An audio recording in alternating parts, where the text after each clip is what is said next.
I work the night shift at a gas station out on the edge of town. It's not the most exciting job, but it pays the bills. Most nights, it's pretty quiet. I just sit behind the counter, watch the security cameras, and try to stay awake. But there was one night that I'll never forget. It was around 3 a.m., and I was just starting to doze off when I heard a noise outside. It sounded like someone was trying to open the front door. I sat up and looked at the security camera, but there was nobody there. I figured it was just the wind or something, so I went back to reading my book. A few minutes later, I heard the noise again. This time, I got up and walked over to the door. I looked through the peephole, but again, there was nobody there. I was starting to get a little freaked out, but I tried to tell myself it was nothing.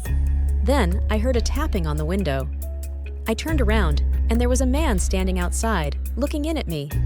He was wearing a hooded sweatshirt, and his face was obscured by the shadows. I couldn't see his features, but I could feel his eyes on me.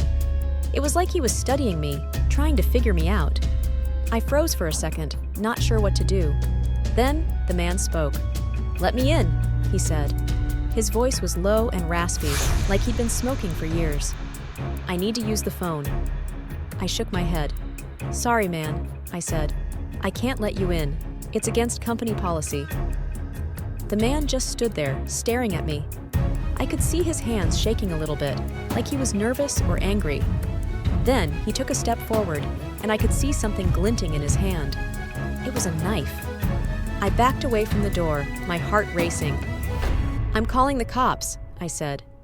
"You need to leave." The man just laughed. "Go ahead," he said. "I'll be gone before they get here." He turned and walked away, disappearing into the darkness. I called the cops like I said I would, but they never found the guy.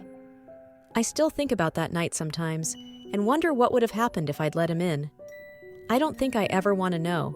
Thanks for watching, and be sure to subscribe to our channel for more spine-chilling tales. Stay tuned and